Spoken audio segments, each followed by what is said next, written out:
Welcome to the Finding the Magic podcast, where books come alive. I'm Tricia Copeland, a fiction author and host of this show. If you love books, finding great reads, and hearing about the story behind the story directly from the authors, this is the place for you. Whether you like fantasy, science fiction, dystopian, or romance titles, I think you'll find something to love in my playlist. Listen in to discover something magical about a book or two today.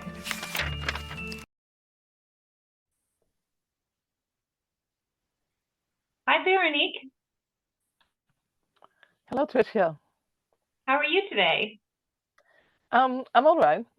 Good. So today I have Veronique Racine. I'm sorry if I'm butchering your name. You can probably pronounce it better than I can. With me today on Finding the Magic podcast. Welcome. Thank you. It's nice to have been invited. I'm super excited to learn all about your book or books. You want to just jump in and tell me about your newest release or your favorite book? Well, for now, I only have one book released, although I've been writing since I'm 18, but I never thought of publishing before last year. So I only have one, but I have a lot that are potential. But before 4 years ago, I did not have a computer, not at all. So I used to write longhand. I have a lot of manuscripts in longhand that I need to digitalize one day. It's a long journey to write, and it's not over. I'm hard at work on another novel right now. Very exciting. So, what is your current novel? It's a space, well, planet exploration tale of, no, not horror, but it's pretty horrific at times, called Pioneer the Volunteer. Pioneer the Volunteer. And I'm guessing sci-fi. Is it there are elements of fantasy as well? No, I definitely prefer science fiction. Fantasy is not my favorite, so it's just science fiction. Okay. And would you classify it as hard sci-fi or sci-fi light, or how would you categorize it? I think it would be characterized by hard sci-fi rather than there's some humor, but it's more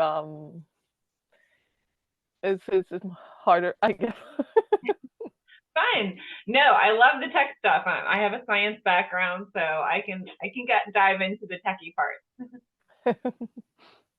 So, what is your background? Tell me about that and how this book came about.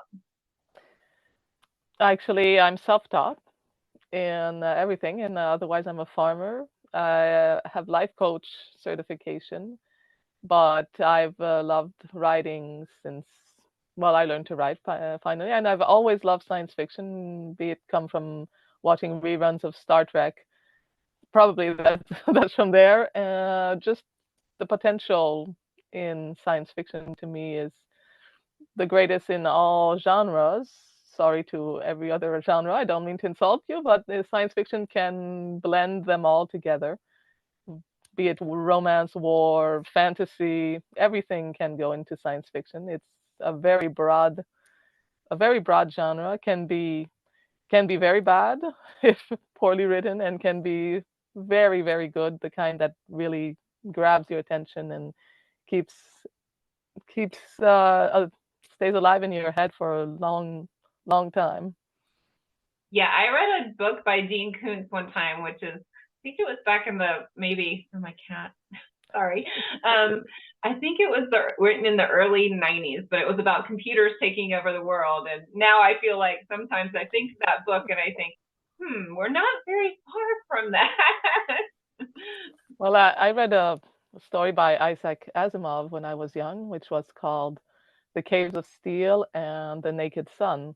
And in the Naked Sun, there was inhabitants of a planet who never really saw each other in person and always wore masks when they did for fear of transmitting disease, and always talked through holographic projections. And with the whole COVID, it reminded me of this. Like, this is becoming true now. Really predictive, right? Yeah. So set up your story for me, set up the characters and their challenges. The story is set maybe 40, 50 years in the future after the world has collapsed due to a very virulent disease, uh, uh, bad climatic change, and general return to savagery. The main character, well, there are two main characters. The main character has lived in a city that managed to retain most of the more civilization than everywhere else. Because of this, they were savagely attacked by the Horde, which was a group of very bad people who wanted to capture whatever it was that the city, which was kind of renamed the Beacon, uh, still possessed.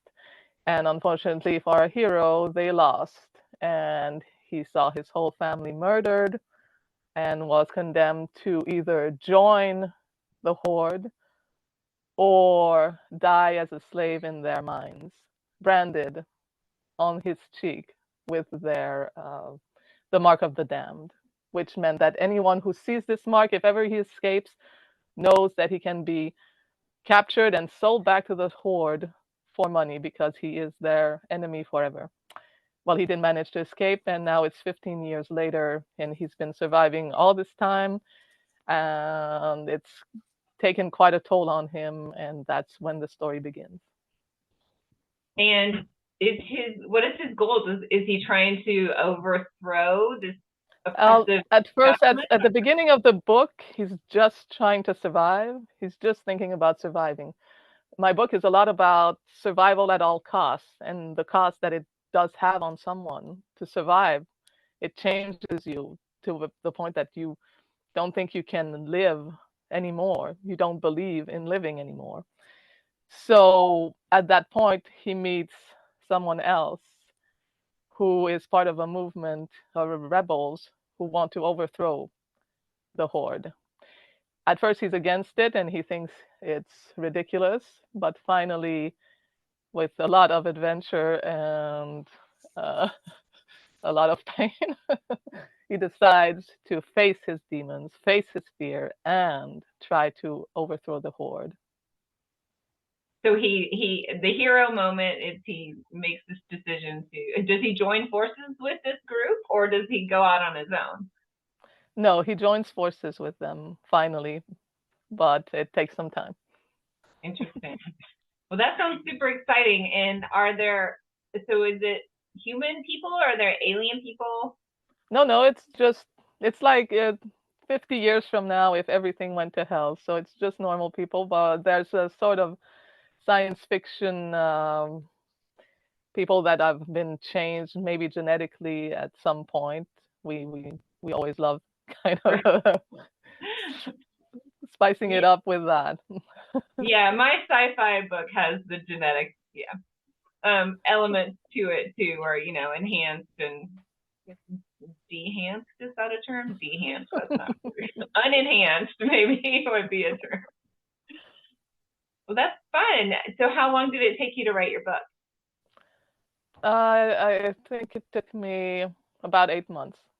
Wow, that's relatively fast. How did you come up with this idea, or what inspired you?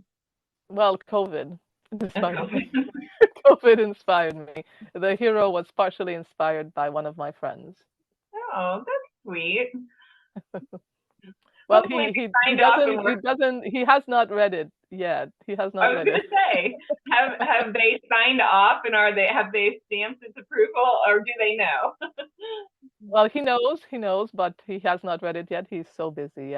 In fact, I knew that he would be too busy. The dedication is to him, and it says he should know why this book is dedicated to him, but he's so busy he forgot.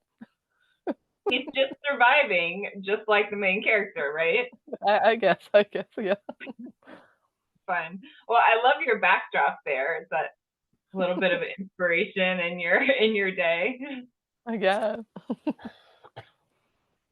And you said it's amazing that you have like stories upon stories and hard copies. That sounds like a big task to transfer those to electronic documents. Is that a goal, or are you just that's back there, but we'll see what happens? It is a goal, but I'm kind of lazy and not tech savvy, so I wish I would be done with a magic wand. I know. I'm thinking there's got to be some kind of scanner that can like pretty much Yeah, get I into tried. digital. I tried some, but I'm not very good at it. I think it might work, but I'm gonna look into it. But then I always have I'm writing something else, so I'm busy writing something else, and I have another project in my head that I really want to write after the one I'm writing, and it never stops. And it's been this way pretty much since I started at 18. So fun. So is this book going to be a series or is it a standalone? The Wanderer's Quest, my book. I am thinking about a sequel, which I will write after my other novel and my other novel. Okay, well, tell us about these two other novels then. Okay, well, the one is Pioneer the Volunteer, as I said at first. This one is it's very far in the future. Well, we're talking a few hundred years, and the hero is a generational soldier. Those people, there's like two big factions on the earth, the consortium and the coalition. He's part of the consortium, and the soldiers there can gain benefits to have better lives if they marry soldiers and their children carry it on becoming soldiers themselves. So that's why they're called generational soldiers. He has climbed up the castes after 15 years spent in the army. He has the right now to leave the army and pursue his own life outside of it. And he has gone from C5, caste 5, to C4, which is just a little joke that I made because C4. Kind of explosive. Anyways, but he has seen so many of his friends die during the wars that are constant in this world that when he sees a holo propaganda hologram about colonizing a new planet, the kind of things that, oh, will be so fun, you will live the life of your dreams on this planet. He's actually seduced by the idea and decides to volunteer. He's the only one who ever volunteered. No one else volunteers. They send prisoners there. The problem is this planet is semi-toxic. Not everyone can survive even a bit of time before having filters installed so that you can survive. No one can survive for long, but some people cannot. And he's one of those weaker people who cannot survive, but he insists he wants to go. So he manages to use his caste privilege to go anyway. And unfortunately for him, the ship gets attacked and the ship crashes far from the one city on the planet that is civilized. All the rest is mostly unexplored. It's a big planet. And now he has to lead the survivors, which most are prisoners that are called outcasts, to the city because no one will come save them. They have to save themselves. So it's a long trek on a planet no one knows about. And I try to describe the planet and how it's different from Earth and the challenges they face, parasites, enemies, the lack of food and water. So it's again, it's a survival tale. Uh, Very cool. And do they have like similar? They have oxygen, or they have to have mask? And are there? there is oxygen, but the gases there are so different that it provokes an allergic reaction in the lungs that kills very quickly. Well, for him, it takes maybe 2 hours or something to die if they inhale filters that line their lungs to protect them. Oh, okay. But of course, at first, when they crash, he does not have those filters because they have to be administered by professionals.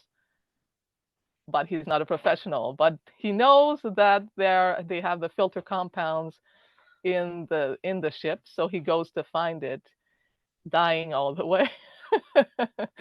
And man, it just inhales whatever without calculating, and so that might be dangerous too.